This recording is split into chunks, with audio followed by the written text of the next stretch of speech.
తెలుగు జాతి గర్వించదగ్గ మహోన్నత వ్యక్తి సంఘ సంస్కర్త కందుకూరి వీరేశలింగం వర్ధంతి సందర్భంగా తూర్పు గోదావరి జిల్లా కాంగ్రెస్ పార్టీ అధ్యక్షులు డాక్టర్ టి.కె. విశ్వేశ్వరరెడ్డి కందుకూరి దంపతుల సమాధుల దగ్గరికి వెళ్లి పూలమాలలు వేసి ఘనంగా నివాళులర్పించారు.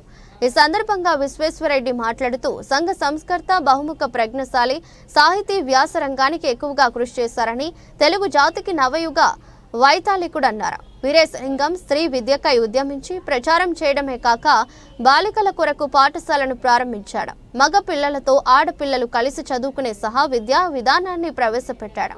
అంటరాని కులాలకు చెందిన పిల్లలను కూడా చేర్చుకుని మిగతా పిల్లలతో కలిపి కూర్చోబెట్టేవారని, వారికి ఉచితంగా చదువు చెప్పడంతో పాటు పుస్తకాలు పలక బలపాలు కొనిచ్చేవారని, అప్పటి సమాజంలో బాల్యంలోని ఆడపిల్లలకు పెళ్లిళ్లు చేసేవారు.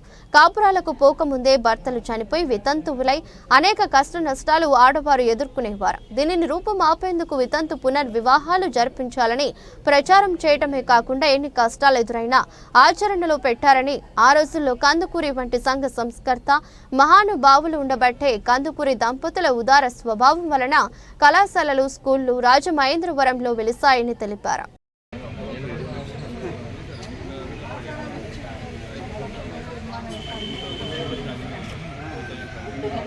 చెప్పండి వెళ్ళండి ఏం కాదు.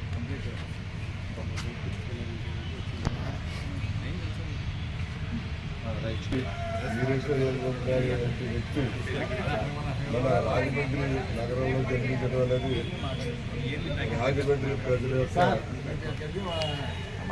పూర్వజన్మ స్ఫూర్తంగా మనం అందరం కూడా భావించాలి.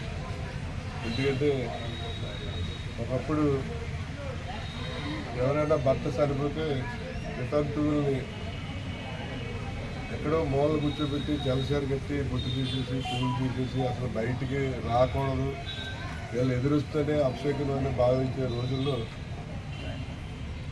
సమాజాన్ని ఎదిరించి సమాజం కోసం మన వితంతువులకి వివాహం చేసినటువంటి గొప్ప వ్యక్తి. మన భారతదేశంలో ఇటువంటి వ్యక్తి ఎవరు లేరు. ఎందుకంటే ఇప్పుడంటే సొసైటీ బాగా డెవలప్ అయిపోయి భర్త చనిపోతే భార్య పెళ్లి చేసుకుంటారు, భార్య చనిపోతే భర్త పెళ్లి చేసుకుంటున్నారు. కానీ ఆ రోజుల్లో దుర్భరమైన జీవితం అనిపించేవారు. ఒక తెల్లచీర కట్టేసి మామూలు కూర్చోబెట్టి పువ్వులు లేకుండా బొట్టు లేకుండా ఎదురుస్తే మొహం చూస్తే అపశకునిగా భావించి చాలా ఇబ్బందులు పెట్టే పరిస్థితి ఉండేది. దాన్ని ఎదిరించి సొసైటీ ఇతన్ని కాదన్నా సొసైటీ అందరూ కూడా ఇతన్ని ఇది చేస్తున్నది తప్పన్నా కూడా ధైర్యంగా మరి వితంతు వివాహాలను ప్రోత్సహించినటువంటి గొప్ప వ్యక్తి. మరి ఇవాళ మనం చూస్తున్నాం, ఎవడన్నా ఎమ్మెల్యే అయ్యాడంటే ఓ తరానికి సరిపడి సంపాదించారు, మినిస్టర్ అయ్యాడంటే 5-6 తరాలకు సంపాదించారు. ఈవేళ ఇన్ని ఆస్తులు.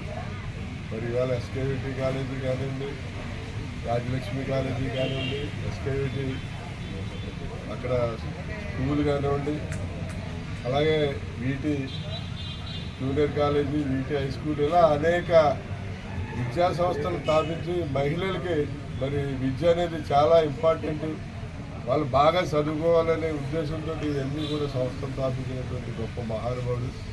ఇవన్నీ కూడా సంస్థకి రాశాడు ఆయన. వీళ్ళమ్మ నేను చదివా, చాలా పకడ్బందీగా రాశాడు. అది బాడికి ఇవన్నీ కూడా ఎప్పుడూ అంగీకారం అయిపోయింది. అయినప్పటికీ కూడా ఆ మూల ఒక 2 వ్యక్తులు అంగీకారం చేశారు అప్పుడు ఉండేటువంటి ఎమ్మెల్యే యొక్క ప్రోత్సాహాలతో. ఏదైనా ఆయన రాసిన వీళ్ళమ్మ చాలా పకడ్బందీగా ఉండటం వల్ల ఇవాళ ఈ సంస్థలన్నీ కూడా ఇంత అభివృద్ధి చెందింది.